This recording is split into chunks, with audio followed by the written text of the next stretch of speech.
All right, then. Stream should be live. Let me adjust the camera a little bit. There we go.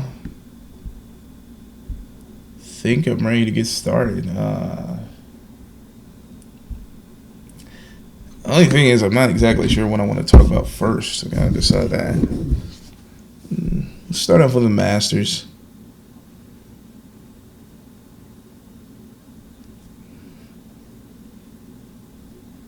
I'm just waiting for this stupid Instagram video to post.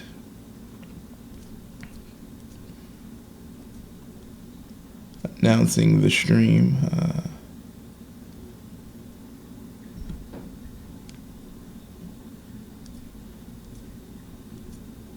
Whoa. Just looking at this spread at this Red Wings event. Looks like a lot of good food, huh? Guess I better get this thing started, though.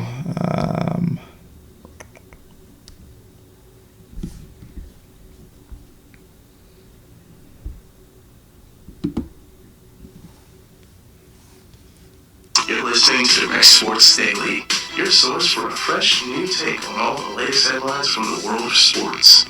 And now, here's your host, George Bennett. Welcome to the show, everybody. Today's April 7th, 2017. And today, the first round of the Masters just concluded. Looks like, I think Charlie Hoffman's leading through one round. Yeah. Looks like he's at 7 under going into today. Has a 3-stroke lead on William McGirt. I almost said 3-run lead. Like this is baseball or something. But yeah, nice little lead through first one. Lee Westwood is in third at 2 under. So none of the big names really coming towards the top. Yeah, you got Sergio tied for fourth, along with Phil Mickelson, but that's about it. But we'll see how things go. Rory's even. I'm not seeing where Spieth is. Ricky Fowler's 1 over. Yeah, I don't see Jordan Spieth even in the top 20. So not the greatest day for him. But the big news coming out of the Masters yesterday is the favorite to win it all, Dustin Johnson, was forced to withdraw. I think he withdrew after like one hole, too. So, sucks for him. The injury he had sustained falling down the steps in his house appeared to cost him dearly. We won't be able to see the world number one golfer in the biggest tournament of the year. So really as much as this hurts him, it hurts us as the fans almost just as much. I know he really wanted to be out there. We all wanted to see him out there, wanted to see if he could get his 4th tournament win in a row on the biggest stage at Augusta, but just wasn't in the cards this year. Hopefully he'll be back in time for I think the British Open is next. I don't know the order of these tournaments. I'm pretty sure the British Open is the next one, but hopefully we'll be able to see him there. Hopefully we'll see Tiger in that one too. There's no Tiger in this one, so there's a good opportunity for a lot of these lesser-known players to come up and make something happen, given that the best golfer in the world is out of it. Charlie Hoffman, I am not too familiar with him. In fact, until about 5 minutes ago, I had no idea who he was, because I didn't actually watch the Masters. I went into yesterday. I don't watch any golf tournament before the cut, like, at all. Like, before the cut, there's no point. Typically, to watch some Saturday golf, I have to be really bored. I usually only tune in on Sundays when everything actually starts to matter. because we live in a world where we have limited time, and I can't spend it watching anything but the fourth quarter of golf. I'm just not that huge a fan of it. I went into it yesterday. I watched 4 days of golf a year, and that's the Sundays of the Masters and the PGA and the British Open and the U.S. Open and all that. So Vegas is putting their money on Rory McIlroy heading into round two. I don't understand why. That seems he currently has a 7-stroke deficit to Charlie Hoffman. So Vegas believes Hoffman's just gonna choke this one away.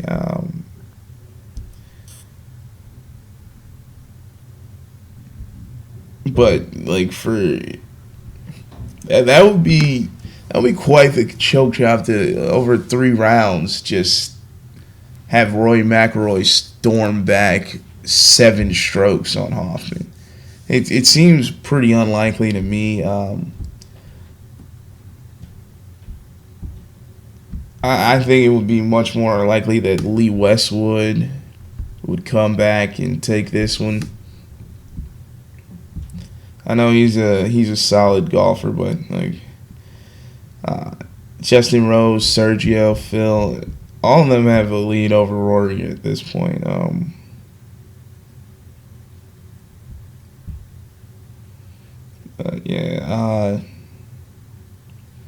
Hoffman apparently is 40 years old and had a huge career day.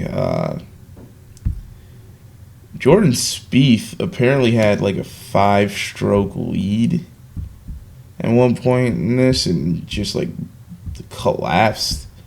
He's sitting at +3, so it's gonna be interesting. I want to look up some stats on Charlie Hoffman real quick, because if he ends up blowing this could be the only time we ever end up talking about him on this show.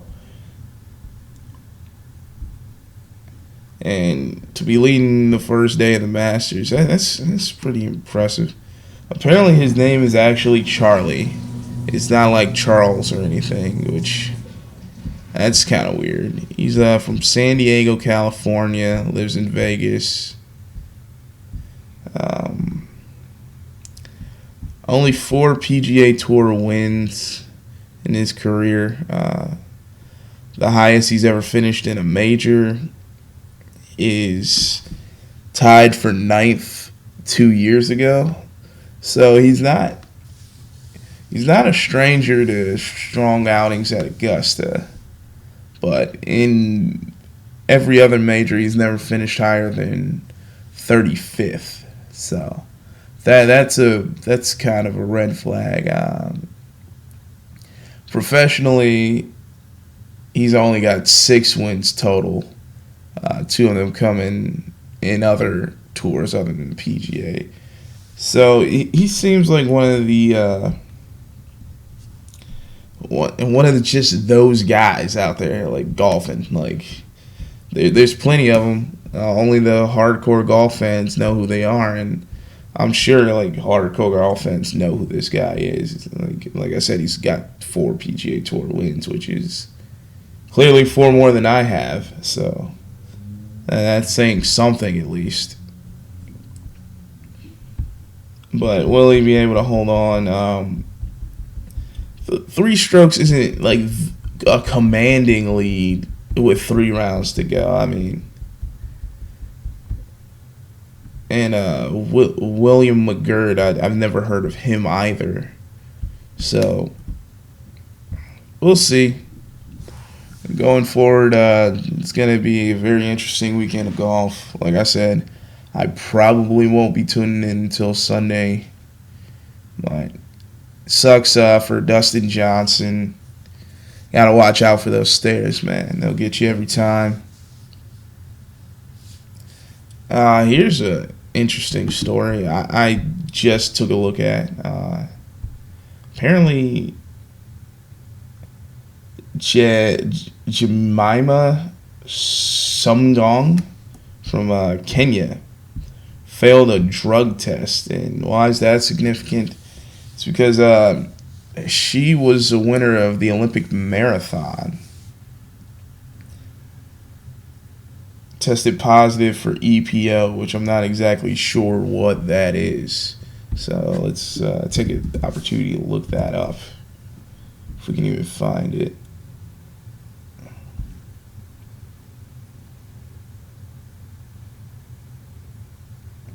I don't know.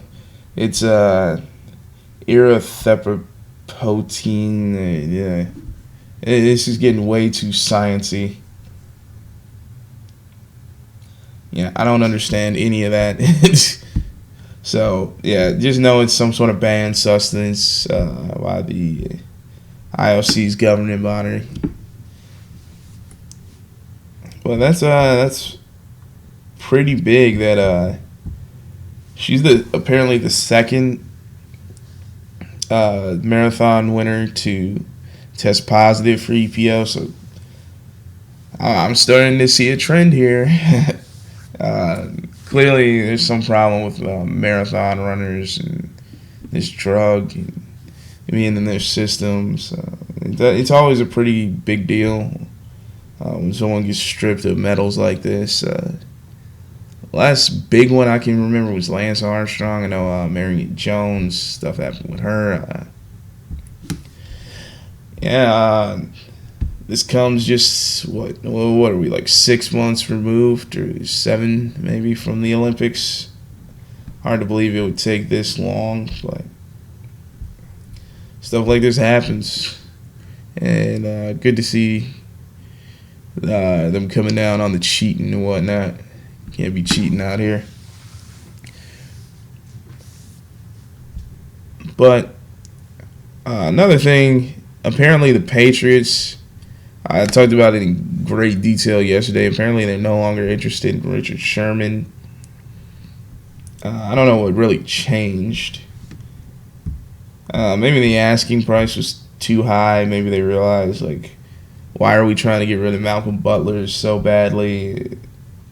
I don't know. There's a lot of factors at play here. I never really understood trying to get rid of Malcolm Butler. He seemed to be a solid corner, and if you're asking him to be your number 2 behind Stephon Gilmore, I think that only furthers his value to your squad. But it is what it is. Richard Sherman apparently is out there being actively involved with the trade discussions with Seattle. Apparently they're trying to work out something that's mutually beneficial to the two of them, which is something I think he's earned at this point for what he's done for that franchise. I feel like if you are going to trade him and move on from him, he sort of deserves to get a say in the matter. And it's just sort of that thing, like he's been a good, solid player for you. I assume he's a good member of that community. He's a role model for kids and all that good stuff. Not one of those like thug type players out there. Obviously, he's extremely well educated, coming from being a Stanford graduate. Very intelligent guy, very well spoken. Puts his foot in his mouth sometimes, but usually has a decent argument to back up whatever he's saying, like a very well thought out, coherent, logic based argument for whatever he's saying, even if it comes off a bit brash at times. But I think you probably got like 30 other franchises out there other than Seattle and New England trying to get this guy right now. So he says he wants to go play for a contender. So who would really have the trade assets to go out and get a guy like him? I don't know. It's hard to determine stuff like this. It's a lot easier in the NBA where you have much smaller rosters. But just looking at the NFL, trying to gauge how these teams feel about each one of their 53-man rosters, and each one of their, on average, 7 draft picks. It gets extremely complicated, but I'm not seeing in the article I'm reading on it right now on NBC Sports any like rumored trade partners right now. So maybe come Monday, if maybe a deal's done, maybe come Monday when we do the show, maybe we at least get some whispers about teams he could go to. But for now, we're just sitting there speculating about some things. And in other free agent news, the Saints brought Adrian Peterson in for a workout. Yeah, I think that about covers everything with Richard Sherman.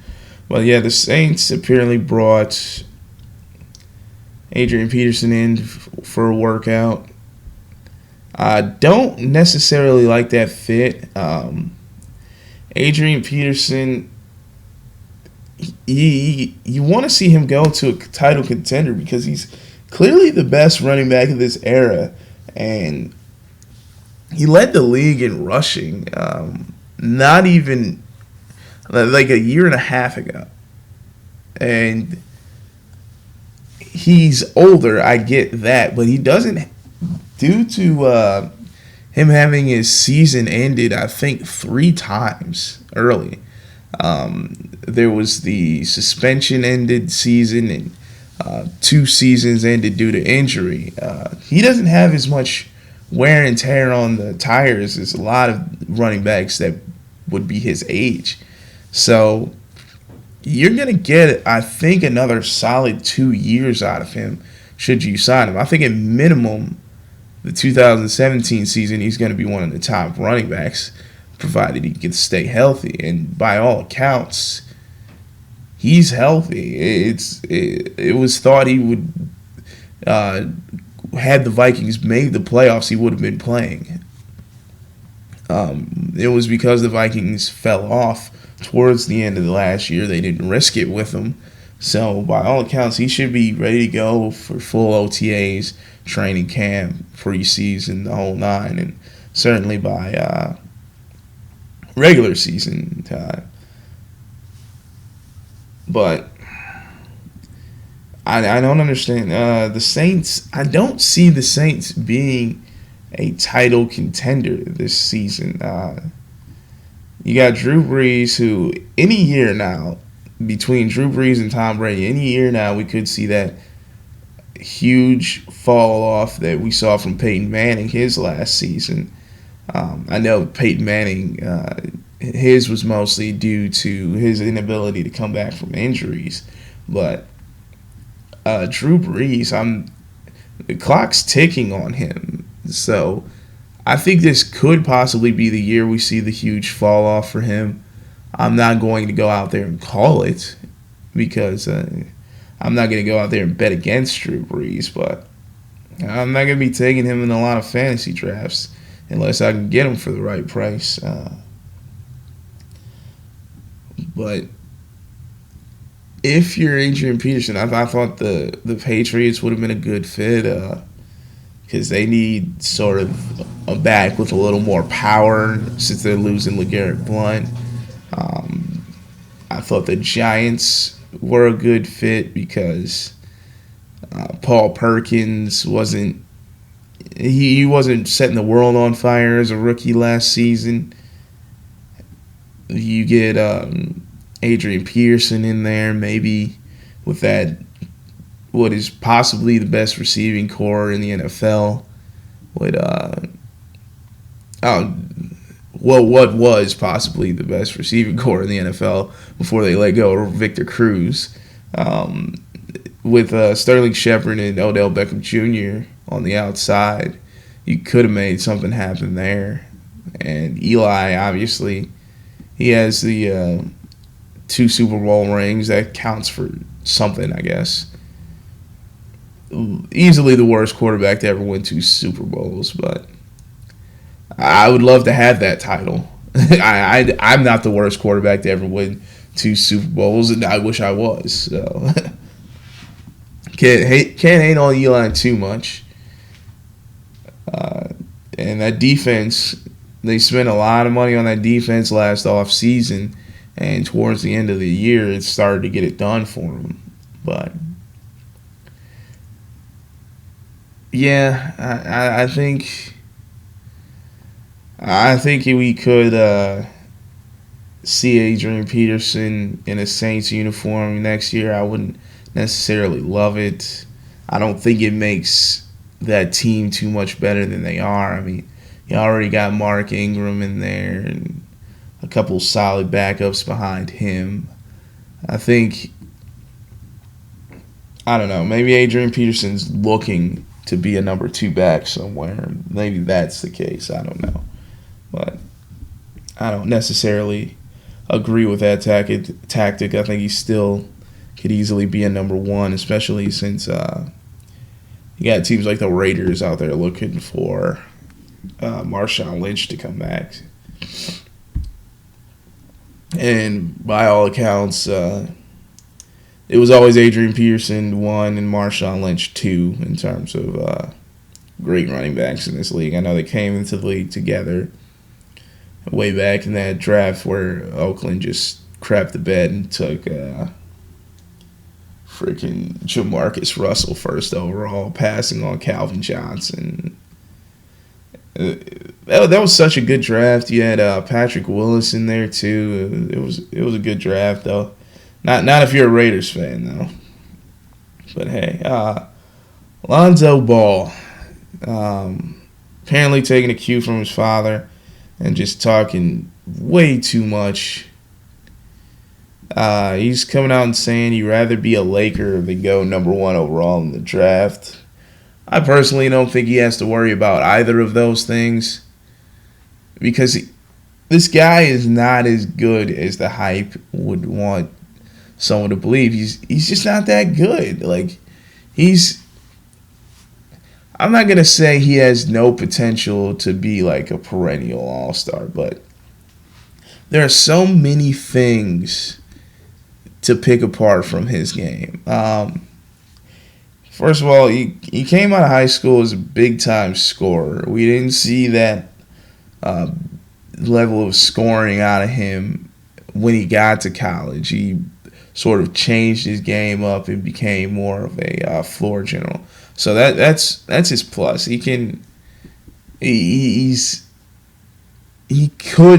score when the time comes for it. If he's asked to do that, if he doesn't have a whole lot of talent around him, which if he's taken high might be the case, he can put up points. He can sort of position guys better than a lot of point guards his age can. So that those are the pluses on him. What are the negatives? He isn't the most athletic guy out there. He seems to get down when his team's down. And I just harken back to that game against Kentucky. I thought he got absolutely exposed in that one. It was clear to see he wasn't up for the challenge of guarding De'Aaron Fox. That's another thing. When push came to shove and he had to match up against like a big time point guard like De'Aaron Fox, he got exposed. Because he's not very athletic. That hurts his ability as a defender. If you get an athletic point guard against this guy, he's just going to be able to blow right by him. He's kind of flat-footed, doesn't put forth the greatest effort on the defensive end. And I don't know. Like, he's clearly outclassed by Markelle Fultz as a point guard. It's like you put Markelle Fultz on that UCLA squad, I think they would have won the title. They would have. I think they beat Kentucky easily and probably beat North Carolina.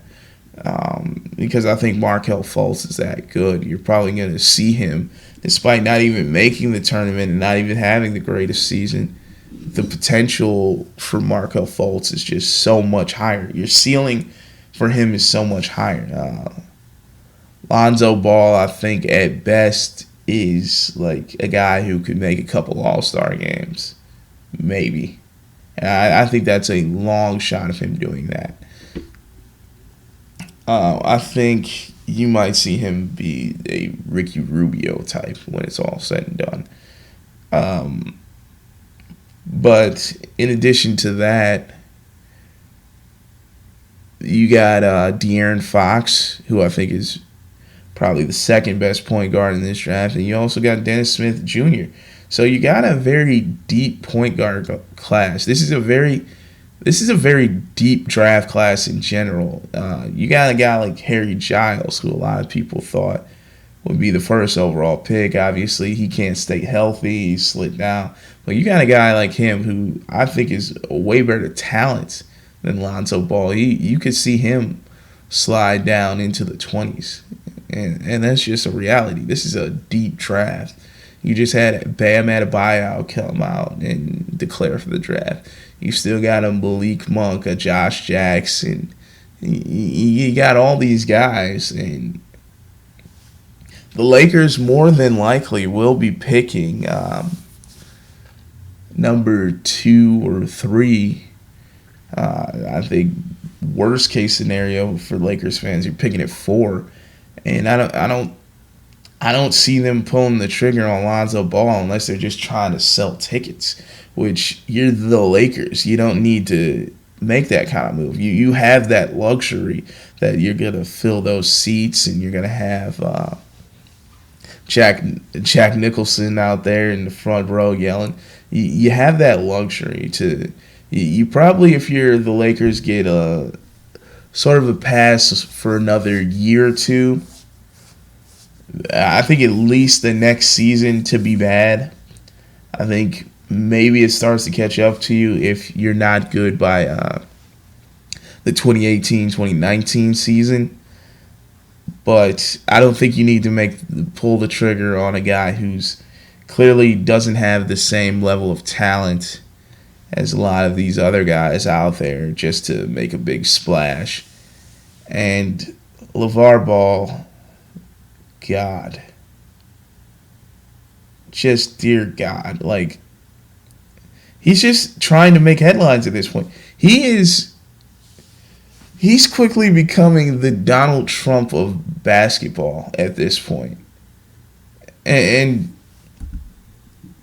just like some very racially charged comments by him. I'm not going to even repeat them because they're just too idiotic for words. I don't even know what I would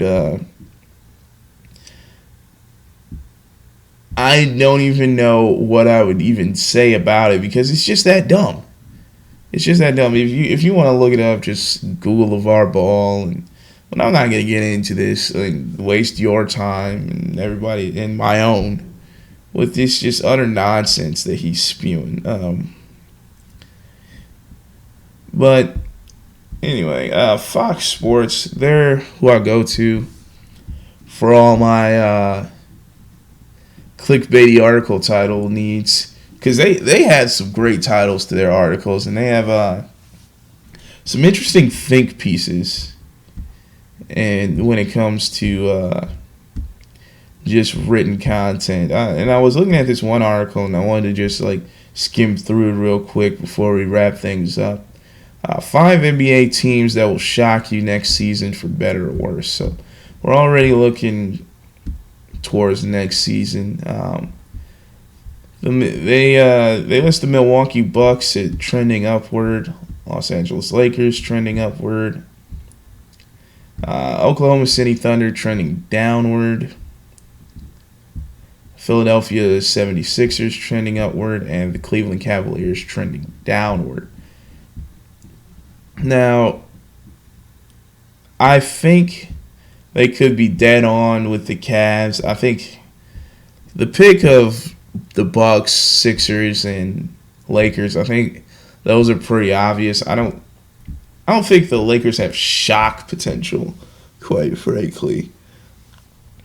I think they're still going to be a pretty bad team in what's a pretty crowded Western Conference. I think you're going to see the Pelicans, when they get a full year of Boogie and the Brow in there, they're going to move up.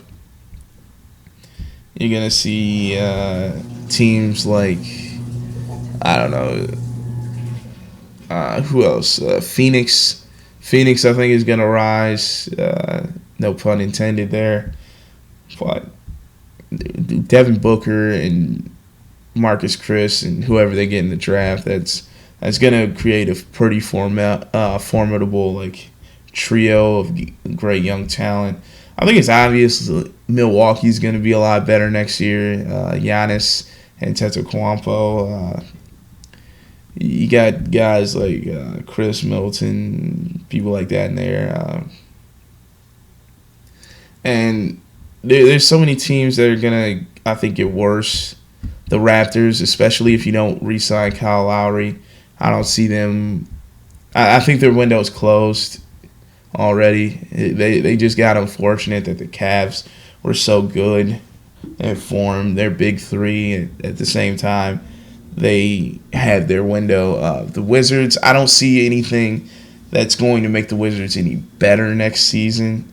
The Celtics, I think, are going to take the mantle of the number one team in the East once the Cavs fall off. I think this is probably the last year you'll see of Cavs dominance. You're going to see some aging on LeBron's part. They're not going to be able to have this super stacked bench forever. But Sixers, obviously, it's all dependent on Joel Embiid. Can he play a full season? Is he going to be like playing every other day? Oklahoma City, Russell Westbrook can't get better. He can only like stagnate at this extremely high level or get worse. My bet's on worse, and I don't see anybody who has the potential to make a dramatic leap in terms of talent next year, and they're gonna have a pretty low draft pick. So I pretty much agree with all these assessments. I think picking the 76ers, like, I think everybody's expecting them to be really good next year. So I don't think that's that much of a bold statement, especially you get Ben Simmons, who will more likely than not win Rookie of the Year next year, even with that tremendous draft class I talked about earlier. But, hey, like I said, hats off to Fox. Every time I'm like looking for stuff to talk about on the show, they always have a pretty interesting article for me to bring up, or at least one that looks interesting. So USA Hockey destroys Germany 11-0, and they'll play Canada for the gold. I think we're coming up on a reality where the United States is just the second best hockey team in the world after Canada. Obviously, it's their sport, but we're finally getting. I think this is this could end up being our professional level team. This is women's hockey, by the way.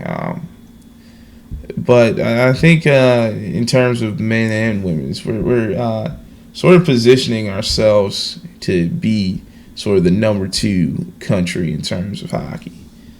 Obviously, it's going to take years of great play like this before we're ever even considered a rival to Canada. But, hey, the NBA is apparently lowering their salary cap projection for next year to $101 million. I don't even know what this really means, quite frankly.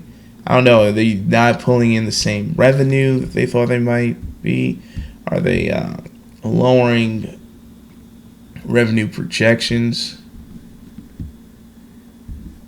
Oh, duh. I completely forgot about this. The Giants also have Brandon Marshall. I forgot about that signing.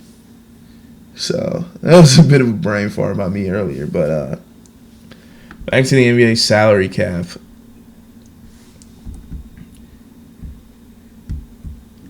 I don't know. maybe all this sort of like talk of rest is lowering ratings and stuff like that, and maybe it's actually hurting the bottom line. I don't know. I'd probably do some research on this if I were you guys to get more informed than me on it. I can't know it all, but hey.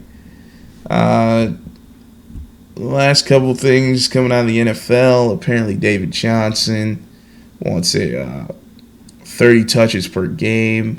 Thinks he can handle the workload. I completely agree.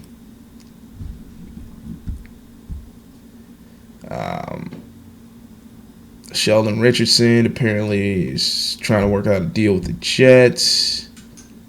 Kyle Arrington getting cut by the Ravens. Marcus Ware says he's going to stay retired. The Browns are trying to get A.J. McCarron. I guess if you're the Browns, you probably need 7 quarterbacks on that roster, just so you can like deal with the fact that you're going to have at least 2 of them go down every game. Because that offensive line is just god awful. It's hard to believe like Joe Thomas plays on that offensive line because it feels like he has no impact on the game whatsoever. Seems like they're just terrible with or without him.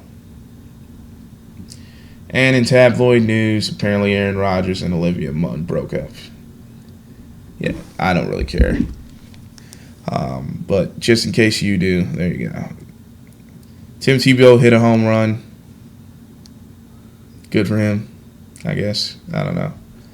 But that's going to about wrap it up. Thanks for everyone who tuned into the live stream, and thanks for everyone who listened on iTunes, Google Play, Stitcher Radio, wherever you happen to listen. We'll be back on Monday, more of the show. So, see you guys later. This has been another episode of The Rex Sports Daily. Thanks for listening, and to keep up with the show, follow us on Twitter at the DSD Podcast. Subscribe to us on iTunes, Google Play, or Stitcher Radio, or visit our website, www.therexsportsdaily.com.